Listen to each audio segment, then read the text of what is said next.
Hello friends, welcome everyone. நான் உங்கள் சபரி. மத்திய பிரதேஷ் இண்டோர் சிட்டியில ரூப் சிங் ரத்தோர் அப்படிங்கிற 28 வயது உடையவர் வாழ்ந்துட்டு வந்தார். அவரோட சொந்த ஊரு பேத்துலுங்கிற ஒரு சின்ன கிராமம். இந்த இண்டோர் சிட்டில இருந்து ஒரு 50 கிலோமீட்டர் தள்ளி தான் அந்த கிராமம் இருக்கு. அந்த கிராமத்துல தான் அவர் பிறந்து வளர்ந்து படிச்சாரு. அவர் படிச்சு முடிச்சதுக்கு அப்புறம் அவர் எடுத்த ஒரே தொழில் விவசாயம். அவங்க அப்பா ஒரு விவசாயி, இவரும் ஒரு விவசாயத்துல ஒரு பெரிய ஆள் ஆகணும்னு சொல்லிட்டு அதே லைன்ல விவசாயத்தை பண்ணிட்டு இருந்தார். அதுக்கப்புறம் அவருக்கு கல்யாணம் நடந்துச்சு. பொண்ணோட பேரு பூஜா சிங். பூஜாக்கு 26 வயசு, இவரோட 2 வயசு கம்மி. இவங்க 2 பேத்துக்கும் 6 வருடங்களுக்கு முன்னாடி கல்யாணம் நடந்துருச்சு. கல்யாணம் நடந்ததுக்கு அப்புறம் இவங்க ரொம்ப சந்தோஷமா அந்த கிராமத்துல இருந்தாங்க. அவரும் விவசாயத்துக்கு போனாரு. பூஜாவும் குடும்பத்தை நல்லா பாத்துக்கிட்டாங்க. இவங்களோட ஃபேமிலியில எந்த விதமான பிரச்சனையும் இல்லை. இவங்களோட சந்தோஷத்துக்கு அடையாளமா ஒரு ஆண் குழந்தையும் பிறந்துச்சு. இப்போ அந்த ஆண் குழந்தைக்கு 5 வயசு. குழந்தை பிறந்ததுக்கு அப்புறம் இந்த விவசாயத்துல அவரு பார்க்கக்கூடிய லாபத்தை வச்சு ஃபேமிலியை ரன் பண்ண முடியல. குழந்தைக்கும் ஒரு நல்ல படிப்பு வேணும். அதனால நம்ம கிராமத்தை விட்டு சிட்டி சைடு போனோம் அப்படின்னா நமக்கு தேவையான எல்லா விஷயங்களும் கிடைக்கும்னு சொல்லிட்டு தான் இவங்க குடும்பத்தோட இண்டோர் சிட்டிக்கு வந்தாங்க. அந்த இண்டோர் சிட்டிக்கு வரதுக்கு முன்னாடி கூட அவரோட அப்பா அம்மா கிட்ட இந்த விவசாயத்தை பார்த்துக்கோங்கன்னு லேண்ட் எல்லாத்தையும் பொறுப்போட கொடுத்துட்டு தான் இவரு வைஃபையும் குழந்தையும் கூட்டிட்டு வந்தாரு. இண்டோர் சிட்டிக்கு வந்து அவர் நெசவாளர் தொழில ஆரம்பிச்சார். இவருக்கு விவசாயம் மட்டும் இல்லாம நெசவாளர் தொழிலும் தெரிஞ்சிருக்கு. நம்ம கால் மிதிக்கிற மேட் இருக்கு பாத்தீங்களா, அதை தான் இவர் நிறைய செஞ்சு பல இடங்களுக்கு ஹோல்சேலா எக்ஸ்போர்ட் விஷயங்கள்லாம் பண்ணுவாரு. ரீட்டைலாவும் வித்துக்கிட்டு வந்தாரு. இது மூலியமா அவருக்கு நிறைய லாபம் கிடைக்க ஆரம்பிச்சிச்சு. இண்டோர் சிட்டில ஒரு நல்ல வாடகை வீடு எடுத்து அவரோட குடும்பத்தோட ரொம்ப சந்தோஷமா இருந்தார். நம்ம கேட்கும் போது இவங்க குடும்பத்துல எவ்வளவு சந்தோஷம் இருக்கு, இவங்க குடும்பத்துல எவ்வளவு அன்பு இருக்குன்னு சொல்லிட்டு நல்லாவே தெரியும். பூஜா சிங் ஒரு நல்ல மனைவியா இருந்தாங்க. அவங்களோட குழந்தைய நல்லபடியா பாத்துக்கிட்டாங்க. அவங்களோட ஹஸ்பண்டா அவர் வேலைக்கு ஏத்த மாதிரி எல்லா விதத்திலயுமே சப்போர்ட் பண்ணாங்க. இந்த மாதிரி எல்லா விஷயங்களும் நீட்டா அவங்களோட வாழ்க்கையில போயிட்டு இருக்கும் போது கரெக்டா பிப்ரவரி 15ஆம் தேதி 2024 வருடம் நைட்டு 11 மணி பக்கம் ரூப் சிங் ரத்தோர் குப்பையெல்லாம் டிஸ்போஸ் பண்ணணும்னு சொல்லிட்டு வீட்டுல இருக்கிற குப்பையெல்லாம் எடுத்துக்கிட்டு அவர் வண்டியில உட்காந்து பக்கத்துல இருக்கிற ஒரு குப்பை தொட்டிக்கு போறாரு. நைட்டு 11 மணிக்கு எதுக்காக இவர் குப்பையை டிஸ்போஸ் பண்ண போறாரு அப்படிங்கிற டவுட் எல்லாத்துக்குமே வரும். ஆனா சொல்ற எனக்கு கண்டிப்பா வரவே இல்லை. ஏன்னா இண்டோர் சிட்டி ஆகட்டும், பெங்களூர் ஆகட்டும், சென்னை ஆகட்டும், எல்லா மெட்ரோ சிட்டிஸ்லயுமே இந்த டைம் லிமிட் அப்படிங்கிறது எதையுமே உங்களால பார்க்க முடியாது. எப்பயுமே டிராபிக் இருந்துகிட்டே இருக்கும். எந்த டைமா இருந்தாலும் ரெஸ்டாரண்ட்ல சாப்பிட்டுக்கிட்டு தான் இருப்பாங்க. அந்த மாதிரி குப்பை கொட்ட போறது கூட நைட்டு 2 மணி, விடிகால 4 மணினா கூட யாருக்கும் எந்த பிரச்சனையுமே இல்லை. ஆனா குப்பையெல்லாம் எடுத்துட்டு போன ரூப் சிங் ரத்தோர் திருப்பி வீடு திரும்பவே இல்லை. காலையில 4 மணி வரைக்கும் பூஜா சிங் தன்னோட கணவர் ஏன் இன்னும் வரல, குப்பை கொட்ட தானே போனாரு, வண்டி எடுத்துட்டு போனாலும் பக்கத்து தெருவு தானே, அங்க குப்பை தொட்டி இல்லைனாலும் அதுக்கு பக்கத்து தெருவுல ஒரு குப்பை தொட்டி இருக்கும், போயிட்டு 10 நிமிஷத்துல வர வேண்டிய வேலை தான், ஆனா ஏன் இன்னும் வரலன்னு சொல்லிட்டு வெயிட் பண்ணிக்கிட்டே இருந்திருக்காங்க. 12 மணி ஆச்சு, 1 மணி ஆச்சு, 2 மணி ஆச்சு, விடிகால 4 மணி வரைக்கும் வெயிட் பண்ணியும் ரூப் சிங் வீடு திரும்பவே இல்லை. குப்பை கொட்ட போனவர் வீடு திரும்பவே இல்லைன்னு சொல்லிட்டு பூஜா சிங்குக்கு அப்படி ஒரு பயம். உடனே அவங்களோட அண்ணன் பையனான ஓம் பிரகாஷ்க்கு கால் பண்ணியிருக்காங்க. அந்த ஓம் பிரகாஷும் அவங்களோட வில்லேஜ் விட்டுட்டு இந்த சிட்டில தான் வந்து வாழ்ந்துட்டு இருக்கான். ஓம் பிரகாஷ்க்கு கால் பண்ணி, உங்க மாமா நைட்டு 11 மணிக்கு குப்பை கொட்டுறேன்னு சொல்லிட்டு போனாரு, ஆனா வீடு திரும்பவே இல்லை, எனக்கு ரொம்ப பயமா இருக்குன்னு சொல்லிட்டு ஓம் பிரகாஷ்ட சொல்லியிருக்காங்க. அவன் உடனே அவங்களோட சொந்தக்காரங்க எல்லாத்தையுமே கூட்டிட்டு பூஜா சிங்கோட ஏரியாவுக்கு வந்து ரூப் சிங் எங்கேயாச்சும் கிடைக்கிறாரான்னு சொல்லிட்டு விடிகால 4 மணிக்கு எல்லா இடங்களையுமே செக் பண்ணிட்டு இருக்காங்க. அப்போதான் ஒரு ஷாக்கிங்கான விஷயத்த கவனிச்சாங்க. அந்த சிட்டி மார்க்கெட்டுக்கு பக்கத்திலேயே ஒரு பெரிய டிரைனேஜ் இருக்கு. அந்த டிரைனேஜுக்கு பக்கத்துல இருக்கிற ரோட்ல ரூப் சிங் ஒரு 2 வீலர் கீழே கிடக்குது. பார்த்தா ஒரு ஆக்சிடென்ட் மாதிரியே தெரியுது. இவங்க எல்லாருமே அங்க ஓடி போய் ரூப் சிங்க்கு என்ன ஆச்சு, எங்க இருக்காருன்னு சொல்லி பாக்குறாங்க. ஆனா வண்டி மட்டும் தான் கீழே விழுந்து கிடக்குது. ரூப் சிங்க காணும். எங்க இருக்காருன்னு சொல்லி தேடி பார்த்தா எங்கேயுமே காணும். அந்த கூட்டத்துல இருக்கிற ஒருத்தவன் தான் திடீர்னு ஒரு கத்துறான். ஐயோ அம்மா அப்படின்னு சொல்லிட்டு கத்துறான். என்ன ஆச்சுடான்னு கேட்டா ரூப் சிங் டிரைனேஜ்குள்ளார விழுந்து கிடக்குறாரு அப்படிங்கறத சொல்றான். அவங்க எல்லாருமே ரூப் சிங்க டிரைனேஜ்ல இருந்து எடுக்கிறாங்க. எடுக்கும் போதே நீட்டா தெரியுது ரூப் சிங் ஆல்ரெடி இறந்துட்டாரு, பேச்சு மூச்சு இல்ல. அங்க பாக்குறவங்க எல்லாருமே ஆக்சிடென்டால ரூப் சிங் இறந்துட்டாரு அப்படிங்கறத கன்ஃபார்ம் பண்ணாங்க. ரூப் சிங் நைட்டு குப்பையை கொட்டுறதுக்காக வண்டி எடுத்துட்டு இந்த பக்கமா வந்திருக்காரு. வண்டி கீழே விழுந்திருக்கு. இவர் பேலன்ஸ் இல்லாம டிரைனேஜ்குள்ளார விழுந்து இறந்துட்டாரு அப்படிங்கறத கன்ஃபார்ம் பண்றாங்க. உடனே அங்க இருக்கிறவங்க எல்லாம் போலீஸ்க்கு கால் பண்றாங்க. போலீஸ் டீம், ஃபாரன்சிக் டீம் எல்லாமே அந்த இடத்துக்கு வராங்க. ஏன்னா இது அன்நேச்சுரல் டெத். ஆக்சிடென்ட் அப்படின்னாவே கண்டிப்பா போலீஸ் கேஸ் ஃபைல் ஆகும். ஒருவேளை இது மர்டரா இருக்கிறது கூட வாய்ப்புகள் இருக்குன்னு சொல்லிட்டு போலீஸ் அவங்களோட ஆங்கிள் எல்லாத்தையுமே பாக்குறாங்க. இது பியூராவே ஒரு ஆக்சிடென்ட் மாதிரி தான் இருக்கு. ரூப் சிங் வந்திருக்காரு, வண்டி விழுந்து கிடக்குது, பாடி எந்த பக்கம் போய் விழுணுமோ அதே மாதிரி டிரைனேஜ்ல விழுந்திருக்கு. ஃபாரன்சிக் டிபார்ட்மெண்ட்டுக்கும் பெருசா இதுல எதுவும் கண்டுபிடிக்க முடியல. இது ஒரு பியூர் ஆக்சிடென்ட். ஆனா ரூப் சிங்கோட டெட் பாடி எடுத்து போலீஸ் தண்ணி ஊத்தி அந்த இடத்த எல்லாம் கழுவும் போதுதான் சொந்தக்காரங்க எல்லாத்துக்குமே ஒரு பெரிய அதிர்ச்சி. ரூப் சிங்கோட தலையில ஓங்கி அடிச்ச மாதிரி ஏதோ காயங்கள் இருக்கு. அவரோட முகம் ஃபுல்லாவுமே கொஞ்சம் ரத்தமா இருக்கு. ஏகப்பட்ட இடங்கள்ல கீறல் வந்திருக்கு. இது எல்லாத்தையும் பார்க்கும்போது போலீஸை தாண்டி அந்த உறவினர்களுக்கே ஒரு டவுட் வந்துருச்சு. உண்மையாலுமே இது ஒரு ஆக்சிடென்ட் தானா இல்ல இது ஒரு கொலையா? அங்க இருக்கிறவங்க எல்லாம் உடனே போஸ்ட்மார்ட்டம் பண்றதுக்கு சொன்னாங்க. இவரோட உடம்ப பார்த்தா யாரோ அடிச்சு டிரைனேஜ்குள்ள தூக்கி போட்ட மாதிரி தான் இருக்கு. இவர் குப்பை கொட்ட வரும்போது ஏதாச்சும் கும்பல் வந்து இவரை திருணுன்னு சொல்லிட்டு அடிச்சு இவர்கிட்ட இருக்க பொருள்லாம் எடுத்துக்கிட்டு போயிட்டாங்களோ அப்படிங்கிற டவுட்டும் வர ஆரம்பிக்குது. போலீஸ் இவங்க சொல்றது எல்லாத்தையுமே ஒரு கம்ப்ளைண்டா எடுத்துக்கிட்டு அடுத்தது ரூப் சிங்கோட டெட் பாடியை போஸ்ட்மார்ட்டம் ரிப்போர்ட்டுக்கு அனுப்பிச்சு விடுறாங்க. இன்னொரு சைடு சொந்தக்காரங்க எல்லாமே வந்து பூஜா கிட்ட உங்களோட கணவர் இறந்துட்டாருன்னு சொல்லும் போது பூஜாவால தாங்க முடியல. நைட்டு 11 மணிக்கு குப்பை கொட்டுறன்னு போனவர் திருப்பி வரலையா, நான் இந்த 5 வயசு குழந்தைய வச்சுட்டு என்னோட வாழ்க்கையை நான் என்ன பண்ணுவேன்னு சொல்லிட்டு கத்தி கதறி அழுகுறாங்க. எல்லாத்துக்குமே பூஜாவை பார்த்தா அப்படி ஒரு பாவம். இந்த மாதிரி ஒரு நிலைமை வேற எந்த பொண்ணுக்கு வரக்கூடாது. ரொம்ப நல்லபடியா இருந்த குடும்பம், கிராமத்துல இருந்து இங்க வந்து நல்லா சம்பாரிச்சிட்டு இருந்தாங்க, ரொம்ப அன்போடு இருந்தாங்க. ஆனா இப்ப இந்த பொண்ணை யாரு காப்பாத்துவாங்க? 5 வயசு குழந்தைய வச்சு இந்த பொண்ணு என்ன பண்ணுன்னு சொல்லிட்டு உறவினர்கள் எல்லாமே அதே விஷயமா தான் பேசினாங்க. பூஜாவுக்கு கண்டிப்பா நம்ம சப்போர்ட்டா இருக்கணும்னு சொல்லிட்டு இந்த சம்பவம் நடந்த உடனே பூஜாவை அவங்களோட கிராமத்துக்கு கூட்டிட்டு போயிருக்காங்க. பூஜாவும் நமக்கு கண்டிப்பா ஒரு சப்போர்ட் வேணும், இனிமேட்டு நம்மளால தனியா இருக்க முடியாதுன்னு சொல்லிட்டு கிராமத்து ஆட்கள் கூட அவங்களோட வீட்டுக்கே போய் தங்கிட்டு இருக்காங்க. போஸ்ட்மார்ட்டம் ரிப்போர்ட் இந்த ஒரு சைடு நடந்துட்டு இருக்கு. ஒரு சைடு போலீஸ் பூஜா கிட்ட போய் எல்லா விசாரணையும் ஆரம்பிக்கிறாங்க. பொதுவாவே ஒரு இடத்துல கொலை அப்படின்னு சொல்லிட்டு போலீஸ்க்கு சந்தேகம் வந்துருச்சுனாவே வீட்டுல இருக்கவங்க கிட்ட இருந்தா என்கொயரி ஆரம்பிப்பாங்க. பூஜா கிட்ட என்கொயரி பண்ண ஆரம்பிக்கிறாங்க. உங்க ஹஸ்பண்ட் எப்ப போனாரு, எப்ப வந்தாரு, என்ன வேலை பாக்குறாரு, ஏதாச்சும் எதிரிகள் இருக்கான்னு சொல்லி முக்கியமா கேட்கும் போது கூட பூஜா என்னோட ஹஸ்பண்ட் யாருக்குமே துரோகம் பண்ணதில்லை, யாருக்கிட்டையுமே சண்டை கூட போட மாட்டாரு, அவரோட வேலை அவரோட தொழில், நிறைய பேருக்கு உதவிதான் பண்ணுவார் தவிர அவர் கண்டிப்பா யாருக்கும் துரோகம் மட்டும் பண்ணிருக்க மாட்டார், அவருக்கு யாருமே எதிரிகள் இல்லைங்கிறத கிளியரா போலீஸ்ட சொல்றாங்க. அதுக்கு அடுத்ததா போலீஸ்க்கு எப்படி மூவ் பண்றதுன்னே தெரியல. ஒரு சைடு இவங்க இறுதிச் சடங்குகள் எல்லாத்துக்குமே ரெடி ஆயிட்டு இருக்காங்க. இன்னொரு சைடு போஸ்ட்மார்ட்டம் ரிப்போர்ட் போலீஸ்க்கு கையில கிடைக்குது. அந்த போஸ்ட்மார்ட்டம் ரிப்போர்ட்ல ரிலேட்டிவ்ஸ்லாம் என்ன சொன்னாங்களோ அதே மாதிரிதான் போஸ்ட்மார்ட்டம் ரிப்போர்ட்லயும் வந்திருக்கு. இது கண்டிப்பா ஆக்சிடென்டல் டெத்தே இல்ல, அவரை யாரோ கழுத்தை நெரிச்சு கொலை பண்ணிருக்காங்க. ஏன்னா அவர் மூச்சு விட முடியாம தான் இறந்திருக்காரு. அது மட்டும் இல்லாம ஏதோ ஒரு பொருளை எடுத்து ஓங்கி 2-3 டைம் அவரோட தலையில அடிச்சிருக்காங்க. இது கண்டிப்பா ஆக்சிடென்ட் நடந்த காயமே இல்லைங்கிறது போஸ்ட்மார்ட்டம் ரிப்போர்ட் மூலமா தெரிய வருது. இப்போ ஆக்சிடென்ட் கேஸ் அப்படிங்கிறது ஒரு மர்டர் கேஸா மாறி இருக்கு. சோ போலீஸ் அவங்களோட இன்வெஸ்டிகேஷன் எல்லாம் ஆரம்பிக்கிறாங்க. அப்போதான் அவங்களுக்கு சில உண்மைகள்லாம் தெரிய வருது. இந்த சம்பவம் நடந்தா அடுத்த நாளே போலீஸ் டிபார்ட்மெண்ட் திருப்பி பூஜாவோட கிராமத்துக்கு போய் பூஜாவை கஸ்டடியில எடுக்கிறாங்க. உங்களை கஸ்டடியில எடுத்து போலீஸ் ஸ்டேஷன்ல வச்சு என்கொயரி பண்ணணும் அப்படின்னு சொல்லும் போதுதான் சுத்தி இருக்க ரிலேட்டிவ்ஸ் எல்லாத்துக்குமே கேள்வி. யாரோ ஒருத்தவங்க கொலை பண்ணிட்டான், குப்பை போட போனவர் திருப்பி வரவே இல்லைன்னு சொல்லி உங்ககிட்ட கம்ப்ளைண்ட் கொடுத்தா நீங்க வீட்டுல இருக்கிற பொண்ணையே வந்து விசாரிப்பீங்களா, வீட்டுல இருக்கிற பொண்ணையே போலீஸ் ஸ்டேஷனுக்கு கூப்பிடுவீங்களான்னு சொல்லிட்டு அங்க ஒரு பெரிய தகராறே நடக்குது. இளவு விழுந்த வீட்டுல வந்து இவங்க எக்ஸ்ட்ரா வேற தீப்பத்தை வச்சிட்டு இருக்காங்க. ஆல்ரெடி நாங்களும் சோகத்துல இருக்கோம், நீங்க இந்த பொண்ணை வேற கூட்டிட்டு போறீங்களா, இந்த 5 வயசு குழந்தை என்ன பண்ணும் அப்படின்னு கேட்கும் போது போலீஸ்க்கு என்ன பண்றதுன்னே தெரியல. வேணும்னா நீங்களும் ஒரு 4-5 பேர் பூஜா கூட வாங்க, இது ஒரு ஃபார்மலான என்கொயரி தான் அப்படிங்கறத சொல்றாங்க. பூஜாவும் பூஜாவோட ரிலேட்டிவ்ஸ் முக்கியமான ஒரு 4-5 பேரும் போலீஸ் ஸ்டேஷனுக்கு போறாங்க. போலீஸ் ஸ்டேஷனுக்கு போகும்போது அவங்க எல்லாத்துக்குமே ஒரு பெரிய ஷாக்கிங். அங்க சுபம் அப்படிங்கிற இன்னொரு 20 வயசு பையன் உட்காந்துட்டு இருக்கான். அந்த சுபம எல்லாத்துக்கும் நல்லாவே தெரியும். ஏன்னா இறந்து போன ரூப் சிங்கோட மாமன் பையன் தான் சுபம். இந்த சுபம் அடிக்கடி ரூப் சிங் வீட்டுக்கு வருவான், ரூப் சிங்கோட குழந்தைகிட்ட நல்லா பழகுவான், இவங்க கிட்டையும் நல்லா பழகுவான்னு சொல்லிட்டு எல்லாத்துக்குமே தெரியும். போலீஸ்ட அடுத்ததா ஒரு கேள்வி கேட்கிறாங்க. இந்த சுபமை எதுக்காக இங்க உட்கார வச்சிருக்கீங்க, இவனை எதுக்காக நீங்க கூட்டிட்டு வந்தீங்க, இந்த இடத்துல இவன் ஈடுபடவே இல்லையா அப்படின்னு சொல்லும் போது அப்பதான் போலீஸ் இவன் தான் ஒரு முக்கியமான குற்றவாளி, இவன் தான் கொலை பண்ணியிருக்கான் அப்படிங்கிற உண்மையை சொல்றாங்க. ஒரு பக்கம் ரிலேட்டிவ்ஸ் எல்லாத்துக்குமே ஒரு பெரிய அதிர்ச்சி, இந்த சுபம் மாமா பையனா கொலை பண்ணியிருக்கான் அப்படிங்கிற அதிர்ச்சி. இன்னொரு பக்கம் எதுக்காக பூஜா சிங்க கஸ்டடியில் எடுத்தாங்க அப்படிங்கிற கேள்வியும் அவங்களுக்குள்ளார இருந்துகிட்டே தான் இருக்கு. போலீஸ் இவங்க யாருக்குமே எந்த பதிலுமே சொல்லாம நாங்க 2 பேத்தையுமே என்கொயரி பண்ணணும்னு சொல்லிட்டு ஒரு பக்கம் சுபம், இன்னொரு சைடு பூஜா சிங் 2 பேத்தையுமே என்கொயரி பண்ண ஆரம்பிக்கிறாங்க. ஆரம்பத்துல பூஜா சிங் என்கொயரி பண்ணும் போது எனக்கு ஒண்ணுமே தெரியாது, சுபம் தான் இவரை கொண்டுட்டான்னு சொல்றீங்க, எனக்கு இதுக்கு எந்த சம்பந்தமும் இல்லை அப்படிங்கறத சொல்லிட்டே இருந்தாங்க. ஆனா எப்ப சுபம் பார்த்தாங்களோ அப்ப இருந்தே பூஜா சிங்கோட வார்த்தைகள் எல்லாம் மாறுது, அவங்களுக்குள்ள ஒரு பயம் இருக்குங்கிறத போலீஸ் கண்டுபிடிச்சிட்டாங்க. போலீஸோட தரப்புல இருந்து எப்ப போஸ்ட்மார்ட்டம் ரிப்போர்ட்ல இது ஒரு கொலை அப்படின்னு நடந்துச்சோ அப்பவே அவங்களோட சந்தேகம் எல்லாம் பூஜாக்கு தான் மாறுனுச்சு. ஏன்னா கொலை பண்ணப்பட்டவரை கடைசியா பார்த்தது அவரோட மனைவியான பூஜா தான். பூஜா கிட்ட விசாரிக்கும் போது அவங்க போன்ல ஏதோ ஒரு மெசேஜ் பண்ணிட்டு இருந்தாங்க, நிறைய வீடியோ கால்ஸ் எல்லாம் பண்ணிட்டு இருந்ததை போலீஸ் கவனிச்சுக்கிட்டே இருந்தாங்க.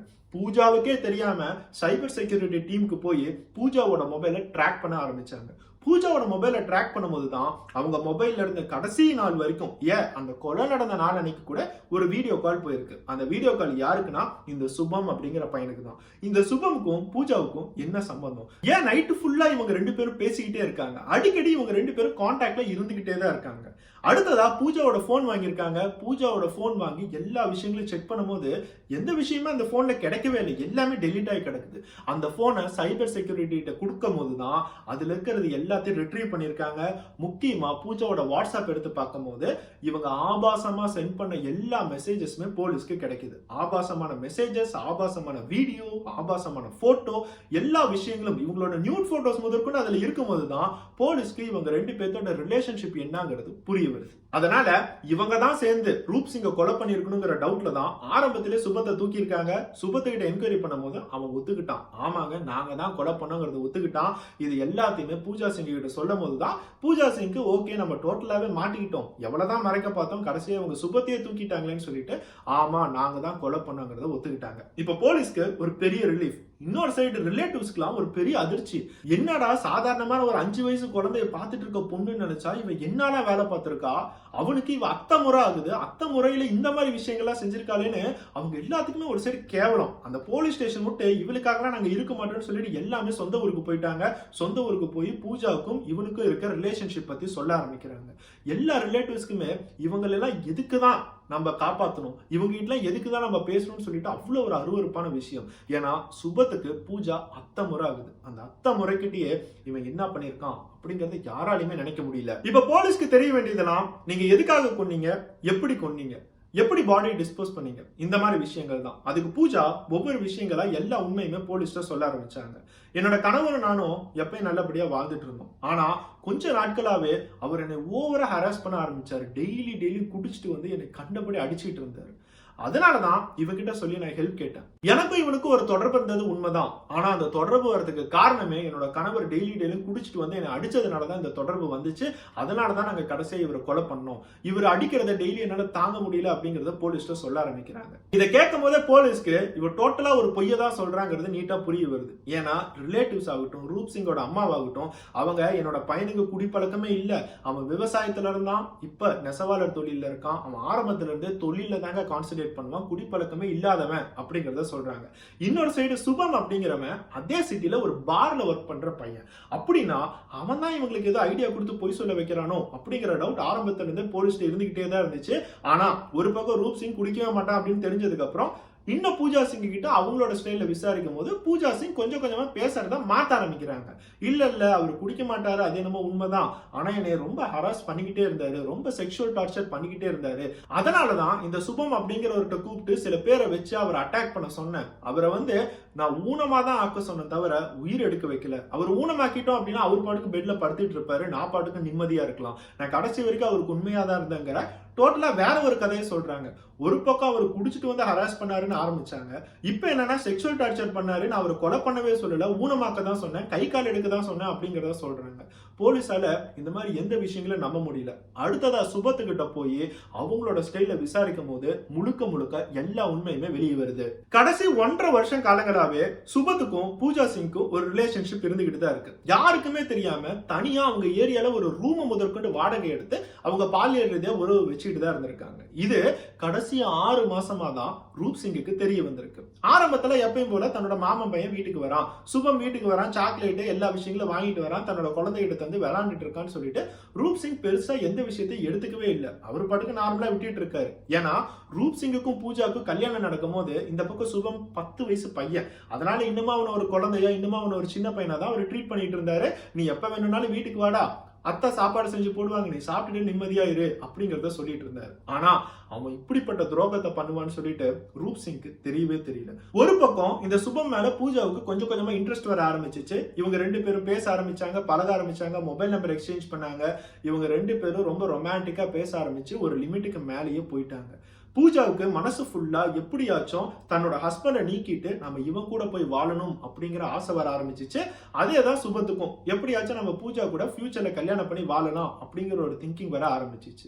இந்த எல்லா உணர்வுகளையுமே வச்சுட்டு இவங்க ஒரு வருஷம் பக்கமா இந்த இல்லீகல் ரிலேஷன்ஷிப்பை மெயின்டைன் பண்ணிட்டு தான் வந்துட்டு இருக்காங்க. ரூப் சிங் எப்ப எல்லாம் வீட்டை விட்டு வெளியே போறாரோ, இவங்க ரெண்டு பேர்த்த நம்பி அவர் விட்டுட்டு போறாரோ, இவங்க ரெண்டு பேரும் குழந்தையை தூங்க வச்சுட்டு ஒரு பக்கம் பாலியல் உறவு வச்சிட்டு இருந்தாங்க. இது எதுவுமே ரூப் சிங்க்கு தெரியவே இல்லை. ஆனா எவ்வளவு பெரிய தப்பு நடந்தாலும் ஏதோ ஒரு நாள் கண்டிப்பா அவங்க மாட்டிக்குவாங்க. அதே மாதிரிதான் ரூப் சிங் தன்னோட மனைவியை கண்டுபிடிச்சாரு. ஒரு நாள் போன்ல சுபத்துக்கிட்ட ரொம்ப ரொமான்டிக்காவும் ரொம்ப ஆபாசமாவும் பேசிட்டு இருக்கிறத அவர் கொஞ்சம் கொஞ்சமா கவனிச்சிட்டு இருந்தாரு. போய் தன்னோட மனைவி கிட்ட சண்டை போட ஆரம்பிச்சாரு. சுபம்க்கு நீ அத்தை முறை ஆகுது, அவங்கிட்ட போய் இந்த மாதிரி வலிஞ்சு இந்த மாதிரி தப்பாலாம் பேசுற அப்படின்னு சொல்லும் போது ஒரு பக்கம் பூஜா ஒத்துக்கவே இல்லை. என்னை போய் சந்தேகப்படுறியா, நீயே சொல்றல அவனுக்கு நான் அத்தை முறை ஆகுதுன்னு சொல்லிட்டு நான் போய் எப்படி இதெல்லாம் பண்ணுவேன், நீ இந்த மாதிரி என்னை சந்தேகப்பட்டினா என்னோட குழந்தைய தூக்கிட்டு நான் வில்லேஜுக்கே போயிடுறேன்னு சொல்லிட்டு கொஞ்சம் கொஞ்சமா பிளாக்மெயில் பண்ண ஆரம்பிச்சாங்க. ரூப் சிங்க்கு ஓகே நம்ம தப்பு கணக்கு போட்டுட்டோம் போல, நம்மளோட மனைவி நல்லவங்க தான் சொல்லிட்டு அவரு ஃபர்ஸ்ட் நம்பிட்டு போயிட்டாரு. ஆனா அவர் மனசுக்குள்ளார அந்த சந்தேகம் இருந்துகிட்டே தான் இருக்கு. அதுக்கு அடுத்த ஸ்டெப்பா சுபம் வீட்டுக்கு வரத கொஞ்சம் கொஞ்சமா தவிர்க்க ஆரம்பிச்சாரு. எதுக்குற அடிக்கடி வீட்டுக்கு வந்துகிட்டே இருக்க, உனக்கே கொஞ்சம் டயர்ட் ஆகல, எப்பயாச்சும் நீ வீட்டுக்கு வா போதுங்கிறத டைரக்டாவே சுபத்துக்கிட்ட சொல்ல ஆரம்பிச்சாரு. அதுக்கப்புறம் இவங்க ரெண்டு பேர்த்தால மீட் பண்ணவே முடியல. ஒரு பக்கம் பூஜாவுக்கு நம்மளால மீட் பண்ண முடியலையே அப்படின்னு சொல்லிட்டு அவங்க ரொம்ப சோகமாக ஆரம்பிச்சாங்க. இன்னொரு பக்கம் சுபம் நான் கொஞ்ச நாள் கிராமத்துக்கே போய் தங்குறேன்னு சொல்லிட்டு கொஞ்சம் மாதங்கள் அவன் கிராமத்துக்கே போயிட்டான். எப்ப சுபம் அவனோட கிராமத்துக்கு போனானோ அதே நாள் பூஜாவும் தன்னோட கணவர்கிட்ட எனக்கு மனசு சரியில்லை நான் கிராமத்துக்கு போகணும்னு சொல்லிட்டு கிராமத்துக்கே போய் அவங்களோட கிராமத்துல அவங்க உறவு வைக்க ஆரம்பிச்சாங்க. இதுவும் கொஞ்சம் கொஞ்சமா ரூப் சிங் கண்டுபிடிக்க ஆரம்பிச்சாரு. அவன் கிராமத்துக்கு போறான், இவளும் அதே கிராமத்துக்கு போறான். இவங்களுக்குள்ளார என்ன நடக்குதுங்கிறது அவருக்கு கொஞ்சம் கொஞ்சமா தெரிய வந்துச்சு. அடுத்ததா கிராமத்துக்கு போய் தன்னோட மனைவியை திருப்பி சிட்டிக்கே கூட்டிட்டு வந்தாரு. கூட்டிட்டு வந்து இவங்க ரெண்டு பேரும் பேசவே முடியாத மாதிரி ரொம்ப கவனிப்பா இருந்தாரு. அப்போதான் பூஜா ஒரு முக்கியமான முடிவு எடுத்தாங்க. நம்ம ரெண்டு பேரும் உறவு மெயின்டைன் பண்ணோம்னா ஃபர்ஸ்ட் நம்ம ஒரே ஏரியால இருக்கணும். சுபம நீ எங்களோட தெருவுக்கே வந்துரு, எங்களோட தெருவுல ஒரு ரூம் வாடகைக்கு இருக்கு, அந்த வாடகை முதல் கொண்டு நானே உனக்கு தரேன், இனிமேட்டு நம்ம அந்த ரூம்லயே நம்மளோட உறவுகளை மெயின்டைன் பண்ணிக்கலாம்னு சொல்லிட்டு ரூமை வாடகைக்கு எடுத்திருக்காங்க. ரூப் சிங் எப்பெல்லாம் வீட்டை விட்டு வெளியே போறாரோ பூஜா அந்த ரூமுக்கு போறாங்க, ரெண்டு பேரும் உறவு வைக்க ஆரம்பிக்கிறாங்க. இது எல்லாமே ஒரு வருஷம் கழிச்சுதான் ரூப் சிங்க்கு தெரிய வருது. பூஜாவை கண்டபடி அடிக்கிறாரு. நான் உங்ககிட்ட எவ்வளவோ வார்ன் பண்ணேன், நமக்குன்னு சொல்லிட்டு ஒரு குழந்தை இருக்கு, நான் உன்னை ஆரம்பத்திலே ஒன்னும் அடிக்கல, இத்தனை மாதங்களா உங்ககிட்ட தயவு செய்து நிறுத்துன்னு சொல்லிதான் நான் எவ்வளவோ சொன்னேன். எல்லாத்தையும் தாண்டி அவரால் எதுவும் செய்ய முடியாத டைம் தான் அவர் அடிக்க ஆரம்பிச்சிருக்காரு. அவர் முதல் டைம் அடிச்சோன்னே பூஜா முடிவு எடுத்துட்டாங்க, இவனை எப்படியாச்சும் நம்ம கொன்னா மட்டும்தான் நம்ம அந்த பையன் கூட நல்லபடியா வாழ முடியும்னு சொல்லிட்டு சுபம்க்கு கால் பண்ணியிருக்காங்க. எல்லா பிளானிங்குமே சொல்லியிருக்காங்க. சுபமும் இந்த எல்லா விஷயங்களும் கேட்டோன்னே கண்டிப்பா நம்ம மாமாவை கொண்டுடலாம், மாமாவை கொண்டா மட்டும்தான் நம்ம அத்தை கூட ஜாலியா வாழ முடியும்னு சொல்லிட்டு அவனும் எல்லா முடிவுகளும் எடுக்கிறான். அவனோட பார்ல மைனர் பசங்க நிறைய பேர் குடிக்க வந்துட்டு இருக்காங்க. அந்த 4 மைனர் பசங்களை டோட்டலா பிரெயின் வாஷ் பண்ணி ஒவ்வொருத்தவனுக்கு நான் 10,000 ரூபாய் முதற்கொண்டு தரேன், அட்வான்ஸா ஒவ்வொருத்தவனுக்கு 2,000 ரூபாய் தரேன்னு சொல்லி எல்லா பிரெயின் வாஷிங் பண்ணி ரூப் சிங்கை கொலை பண்றதுக்கு பிளான் பண்ணிருக்காங்க. கரெக்டா பிப்ரவரி 15ஆம் தேதி ரூப் சிங் வேலையெல்லாம் முடிச்சுட்டு நைட்டு வீட்டுக்கு வராரு. 8 மணி பக்கம் அவர் சாப்பிடுறாரு. அவர் சாப்பிடுற சாப்பாட்டுல தூக்க மருந்தை கலக்குறாங்க. தூக்க மருந்து கலந்து ரூப் சிங்கை டோட்டலாவே மயங்க வைக்கிறாங்க. நைட்டு 10 மணி பக்கம் இந்த 4 மைனர் பசங்க பூஜா சிங் வீட்டுக்குள்ளார நுழையிறாங்க. சுத்தி முத்தி எல்லாம் இருட்டாதான் இருக்கு, எல்லாம் தூங்கிட்டாங்க. அதனால பூஜா சிங் வீட்டுக்குள்ளார என்ன நடக்குது அப்படிங்கிறது யாருக்கும் தெரியாது. அந்த 5 வயசு குழந்தையும் தூங்கிட்டு இருக்கு.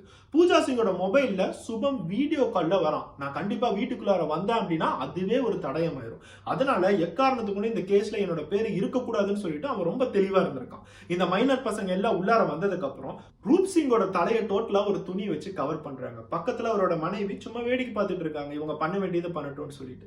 ஒரு ஷால் கேட்கறாங்க, பூஜாவும் ஒரு ஷால் எடுத்துட்டு வந்து தராங்க. ரூப் சிங்கோட கழுத்தை நெரிச்சு கொலை பண்ண ட்ரை பண்றாங்க. ஒரு சைடு கழுத்தை நெருக்கி அவர் துள்றாரு. பூஜா காலை பிடிக்கிறாங்க, அடுத்த பசங்க எல்லாமே கையை பிடிச்சிக்கிறாங்க. அவர் எப்படியாச்சும் சாகணும்னு சொல்லி ட்ரை பண்றாங்க. ஆனா அவர் துடிச்சுக்கிட்டே தான் இருக்காரு. பூஜா கிச்சனுக்கு போய் ஒரு குக்கர் எடுத்துட்டு வந்து ரூப் சிங்கோட தலையில 2-3 டைம் அடிக்கிறாங்க. அந்த பசங்க எல்லாம் தடுக்கிறாங்க. தயவு செய்து ரத்த கரை மட்டும் உண்டாக்கிறாதீங்க, ரத்த கரை உண்டாக்குனா ரொம்ப கஷ்டமாயிரும் அப்படிங்கறத சொல்றாங்க. ஆனா குக்கர் எடுத்து அடிக்கும் போதே அவரோட தலையில இருந்து ரத்தம் வர ஆரம்பிச்சிருச்சு. அடுத்ததா இது எப்படியாச்சும் ஆக்சிடென்ட் மாதிரி பண்ணணும்னு சொல்லிட்டு அந்த டெட் பாடி அவர் இறந்து போனதுக்கு அப்புறம் ஒரு மணி நேரம் வெயிட் பண்ணி அவர் இறந்துட்டாருன்னு கன்ஃபார்ம் ஆனதுக்கு அப்புறம் அந்த டெட் பாடி எடுத்துட்டு போய் பக்கத்துல இருக்க ட்ரைனேஜ்ல போடுறாங்க. இது கண்டிப்பா ஒரு ஆக்சிடென்ட் மாதிரி தான் இருக்கணுங்கிறதுல ரொம்ப தெளிவா அந்த பசங்க இருந்தாங்க. ரூப் சிங்கோட 2 வீலரை எடுத்துட்டு போய் அந்த ட்ரைனேஜுக்கு பக்கத்துல கீழே தள்ளி விட்டு இது ஒரு ஆக்சிடென்ட் மாதிரியே இருக்கட்டும்னு சொல்லிட்டு அவங்க பாட்டுக்கு போயிடுறாங்க. 2 மணி நேரம் ஆச்சு, 3 மணி நேரம் ஆச்சு, விடிகால 4 மணி வரைக்கும் பூஜா சிங் அந்த வீட்டுல எல்லாத்துக்கும் நம்ம கால் பண்ணி நீட்டா ரெடி பண்ணிடலாம்னு சொல்லிட்டு ஆக்டிங்க்கு வெயிட் பண்ணிட்டு இருக்காங்க. 4 மணி ஆகும்போது அண்ணன் பையனான ஓம் பிரகாஷ்க்கு கால் பண்ணி அவங்களோட ஆக்டிங்கை டோட்டலா ஸ்டார்ட் பண்ணிருக்காங்க. இது எல்லாம் சுபம் போலீஸ்ல சொல்லும் போதுதான் இவ எப்பேற்பட்ட மனைவி, இவ எவ்வளவு ஆக்டிங் கொடுத்திருக்கா, சுத்தி இருக்கிற சொந்தக்காரங்க எல்லாத்தையுமே நம்ப வச்சுட்டா. ஏன் ஆரம்பத்துல நம்மளே இது ஒரு ஆக்சிடென்ட் தான் நினைச்சிருக்கோம். அந்த சொந்தக்காரங்களா இது ஆக்சிடென்ட் இல்ல, இது ஒரு கொலை மாதிரி தெரியுது, அட்டாப்சி செய்யுங்கன்னு சொல்லாட்டி நம்மளே ஏமாந்துருப்போம்பா, நம்மளே ஆக்சிடென்ட் கேஸ் இதை முடிச்சிருப்போங்கிறத போலீஸாலே நம்ப முடியல. இந்த எல்லா விஷயங்களும் போலீஸ்க்கு தெரிஞ்சதுக்கு அப்புறம் ஒரு பெரிய சார்ஜ் ஷீட்டா ஒரு புக்கையே ஃபைல் பண்ணி ஒரு பக்கம் சுபமாகட்டும், இன்னொரு சைடு பூஜா, அந்த 4 மைனர் பசங்க யார் யாருன்னு கண்டுபிடிச்சு எல்லாத்தையுமே போய் கோர்ட்ல நிக்க வச்சிருக்காங்க. இவங்க எல்லாத்தையுமே ரிமாண்ட் இப்ப எல்லாமே ஜெயில தான் இருக்காங்க. இந்த கேஸ் இன்னும் எத்தனை வருடங்கள் நடக்க போகுதுன்னு தெரியல. ஆனா ரிமாண்ட் பண்ணி ஜெயில இருக்கும் போது கூட சுபம் பூஜாவுக்கு ஒரு லெட்டர் எழுதியிருக்கான். அந்த லெட்டர்ல என்ன எழுதியிருக்கான் அப்படின்னா, நம்ம 2 பேரும் எத்தனை வருஷம் வேணாலும் பிரிஞ்சிருக்கலாம், நம்ம 2 பேரும் தனிமையா இருக்கலாம், ஆனா கடைசி வரைக்கும் நான் உன்னோடது தான் அப்படிங்கிற ஒரு லெட்டர் எழுதியிருக்கான். அந்த சுபம் அப்படிங்கிற பையனுக்கு எப்படி தன்னோட அத்தை கூட இவ்வளவு ஒரு கேவலமான ரிலேஷன்ஷிப்பை மெயின்டைன் பண்ணி அதை வேற நம்ம உண்மையாக்கணும்னு நினைக்கிறான் அப்படிங்கிறது புரியவே இல்லை. இன்னொரு சைடு பூஜா கிட்ட போலீஸ் எல்லாம் விசாரிக்கும் போது கூட அவங்க சொல்றது ஒரே ஒரு விஷயம் தான், நீங்க எங்களோட உறவை என்ன வேணாலும் நினைச்சிட்டு போங்க, ஆனா எங்களுக்குள்ளார இருக்கிறது ஒரு புனிதமான உறவு தான், கடைசி வரைக்கும் நான் அவனை தான் நினைச்சிட்டு இருப்பேன், நாங்க 2 பேரும் இந்த தண்டனை காலங்கள்லாம் முடிஞ்சதுக்கு அப்புறம் வெளியே கல்யாணம் பண்ணுவோம், நல்லபடியா வாழுவோம் அப்படிங்கறத போலீஸ்ல கூச்சமே இல்லாம சொல்லியிருக்காங்க. இதுதான் ரூப் சிங் அப்படிங்கிற ஒரு நல்ல கணவருக்கு தன்னோட மனைவி குழந்தைங்களை எல்லாம் நல்லபடியா நேசிட்டு இருந்தார். அவருக்குன்னு சொல்லிட்டு எந்த கெட்ட பழக்கமும் இல்ல, அவரோட பிசினஸ்ல பாட்டுக்கும் அவரு வேலையை கான்சென்ட்ரேட் பண்ணிட்டு இருந்தார். அவர் எல்லா விஷயத்தையுமே தன்னோட மனைவிக்கு கொடுத்திருக்காரு. இது எல்லாத்தையும் தாண்டி அவரோட மனைவி இந்த மாதிரி ஒரு தப்பான பாதைக்கு போய் அவங்கள திருத்தணும்னு நினைச்சாரு, தன்னோட குழந்தையோட வாழ்க்கையை நினைச்சிருக்காரு. ஆனா கடைசியா தன்னோட வாழ்க்கையே இப்படி போயிருமே, நம்மளோட வாழ்க்கையை இவங்க முடிச்சிருவாங்களேன்னு சொல்லிட்டு அவர் கொஞ்சம் கூட நினைச்சு பார்த்திருக்க மாட்டாரு. நல்ல வேளை அவர் இறந்து போகும்போது மயக்கத்துல இருந்திருக்காரு. தன்னோட மனைவி தான் கொல்றா அப்படின்னு சொல்லிட்டு அவருக்கு தெரிஞ்சிருந்தா ஒரு கணவரா இருந்து அவரை எவ்வளவு பாதிச்சிருப்பாரு அப்படின்னு சொல்லிட்டு நினைச்சு பாருங்க. இப்போ இந்த உறவுனால கடைசியா யாரோட வாழ்க்கை போகுது? ரூப் சிங்கா, பூஜாவா, சுபமா, இவங்களோட எல்லா வாழ்க்கையும் போறதையும் தாண்டி அந்த 5 வயசு குழந்தையோட வாழ்க்கையை கொஞ்சம் யோசிச்சு பாருங்க. ஃபியூச்சர்ல எல்லா தண்டனையும் முடிச்சுட்டு பூஜா வெளியே வரும்போது அந்த 5 வயசு குழந்தை ஒரு வாலிபனா இருக்கும்போது தன்னோட அம்மாவை எப்படி பாப்பாங்கிறத யோசிச்சு பாருங்க. அவனுக்கு இருக்கிற ஒரு டிராமா யாருக்குமே நடந்துடக்கூடாதுன்னு சொல்லி நம்ம யோசிச்சுக்குவோம். என்னைக்குமே ஒரு தப்பான ரிலேஷன்ஷிப் நடக்கும்போது கடைசியா யார் பாதிக்கப்படுறாங்கன்னா அவங்களோட குழந்தைங்க தான். ஒரு தப்பான ரிலேஷன்ஷிப் நம்ம வைக்கணும், நம்மளோட ஆசைக்கு நம்ம இடம் தரணும்னு யோசிக்கிறதுக்கு முன்னாடி நமக்கு கீழே யார் இருக்கா, நம்மளை நம்பி யார் இருக்கான்னு யோசிச்சாவே இந்த மாதிரி விஷயங்கள்லாம் என்னைக்குமே நடக்காது. இந்த வீடியோ பார்த்துட்டு இருக்க எல்லாருக்குமே இந்த சம்பவத்துக்கு பின்னாடி இருக்கிற ஒரு ரிலேஷன்ஷிப் பத்தி உங்ககிட்ட சொல்லியிருக்கேன். நான் இந்த ரிலேஷன்ஷிப்பை பார்க்கும்போது எனக்கு ரொம்ப ரொம்ப ஒரு கேவலமான விஷயமா தான் தெரியுது. உங்களுக்குலாம் எப்படி தெரியுது? இந்த ரிலேஷன்ஷிப்பை யாரா ஒருத்தவங்க ஜஸ்டிஃபை பண்ணணும்னு நினைக்கிறீங்களா? கண்டிப்பா அது மூலியமா கமெண்ட் பண்ணுங்க. கமெண்ட் பண்றது மூலியமாவது உலகத்துல எல்லா மக்களும் என்ன மாதிரி ஃபீல் பண்றீங்க, என்ன மாதிரி நினைக்கிறீங்க அப்படிங்கிறது எல்லாத்தாலையும் புரிஞ்சுக்க முடியும். இந்த உலகத்துல மனிதர்களையும் மிருகங்களையும் வேறுபாடு படுத்துறது இந்த உறவுகளால மட்டும்தான். மிருகங்களுக்கு இந்த மாதிரி உறவுகள்லாம் எதுவும் இல்லை. யார் கூட வேணாலும் உடல் வைக்கலாம், யார் கூட வேணாலும் ரிலேஷன்ஷிப் வச்சுக்கலாம்னு சொல்லிட்டு தான் நம்ம கண்ணோட்டத்துல பார்த்துருக்கோம். ஆனா மனிதர்கள் அப்படி இல்லை. அம்மா, அப்பா, அண்ணன், தம்பி, தங்கச்சி, பெரியப்பா, பெரியம்மா, மாமன் பையன், அத்தை பொண்ணு, இந்த மாதிரி நிறைய உறவுகள்லாம் சேர்ந்ததுதான் ஒரு மனிதனா நம்ம இருக்கும். யார் கூட எந்த மாதிரி உறவு வைக்கணும், யார் மேல அன்பு காட்டணும், யார் மேல காமத்தை காட்டணும், யார் மேல காதல் காட்டணும், யார் மேல கோபத்தை காட்டணும், இந்த மாதிரி வெவ்வேறு உணர்வுகள்லாம் தாண்டி தான் நீங்க மனிதர் அப்படிங்கிறதாவே உருவாயிருக்கீங்க. ஆனா இப்ப நடக்கிற சம்பவங்கள்லாம் பார்த்தா இவங்கெல்லாம் மனிதர்களா தான் இருக்கிறாங்களா, இல்ல இன்னும் மிருகங்களா தான் மேய்ஞ்சிட்டு இருக்காங்களா அப்படிங்கிற சந்தேகம் தான் மனசுக்குள்ளார வருது. இவங்க 2 பேருமே உண்மையாலுமே இந்த ரிலேஷன்ஷிப்பை மெயின்டைன் பண்ணணும்னு நினைச்சிருந்தா பூஜா எப்பவோ ரூப் சிங்க்கு டிவோர்ஸ் கொடுத்துருக்கலாம். டிவோர்ஸ் வாங்கிட்டு 2 பேருமே தனியா வாழ்ந்திருக்கலாம். இந்த இடத்துல உயிரே போயிருக்காதுன்னு சொல்லிட்டு ஒவ்வொரு சம்பவத்திலையும் போலீஸ் சொல்லிட்டு தான் இருக்காங்க. ஒவ்வொரு இடங்கள்லயுமே ஒரு இல்லீகல் ரிலேஷன்ஷிப், இவனை பிடிக்கல அவனை பிடிச்சிருக்கு, இவனை விட்டுட்டு அவன் கூட போகணும், அந்த பொண்ணு விட்டுட்டு இந்த பொண்ணு கூட போகணும், என்னதான் நினைச்சு தொலை, அது தப்பாவே இருந்துட்டு போகுது. ஆனா தயவு செய்து அதை லீகலா பண்ணலாமே, அது லீகலா டிவோர்ஸ் கொடுத்துட்டு அவனை தள்ளி வச்சுட்டு இன்னொருத்தவன்ட்ட போலாமேங்கிறது தான் போலீஸ் திருப்பி திருப்பி சொல்றாங்க. ஆனா தப்பு பண்றவங்களுக்கு எல்லாம் மனசுக்குள்ளார இவனோட சொத்து நமக்கு வேணும், இவனோட சொத்து நமக்கு வேணும், நம்மளோட குழந்தை வேணும், சுத்தி இருக்கிறவங்க எல்லாம் நம்மளை மரியாதையா பார்க்க மாட்டாங்க, இந்த மாதிரி எவ்வளவோ விஷயங்களால கடைசியா ரொம்ப ஈஸியா கொலை பண்ணிட்டு ஜெயிலுக்கு போயிடுறாங்க. நம்ம எல்லா சம்பவத்திலுமே பாக்குற மாதிரி எந்தெந்த இடத்துல எல்லாம் ஒரு தப்பான ரிலேஷன்ஷிப் ஆரம்பிக்குதோ அந்த எல்லா இடமுமே கடைசியா போய் ஒரு கிரைம்ல தான் முடியுது. இந்த இடத்துல ஒரு 5 வயசு குழந்தை எந்த லெவலுக்கு பாதிக்கப்பட்டிருக்கு, 28 வயது ஒரு நல்ல கணவர் இறந்திருக்காரு. இவங்க 2 பேரும் குடும்பத்தை விட்டுட்டு வெளியில காமம்ங்கிற கிடைக்கிற ஒரு சாக்கடையில போய் விழுந்ததுனாலதான் இவங்க 2 பேருமே இப்ப ஜெயில இருக்க போறாங்க. ஜெயில இன்னும் எத்தனை வருஷம் இருக்காங்கன்னு தெரியல. ஜெயில விட்டு வெளியே வந்ததுக்கு அப்புறமும் அவங்க குடும்பம் அவங்களை ஏத்துக்குவாங்களா, அவங்க உறவினர்கள் அவங்களை ஏத்துக்குவாங்களா, அவங்க மனசாட்சி அவங்களை ஏத்துக்குமா அப்படிங்கிறது யாருக்குமே தெரியாது. தயவு செய்து ஒரு தப்பு அப்படிங்கிற விஷயத்த பண்றதுக்கு முன்னாடி உங்க குடும்பத்தை யோசிச்சு பாருங்க. கண்டிப்பா நீங்க தப்பு பண்றதுக்கு பயப்படுவீங்க. நெக்ஸ்ட் ஒரு வீடியோல பார்ப்போம். பை.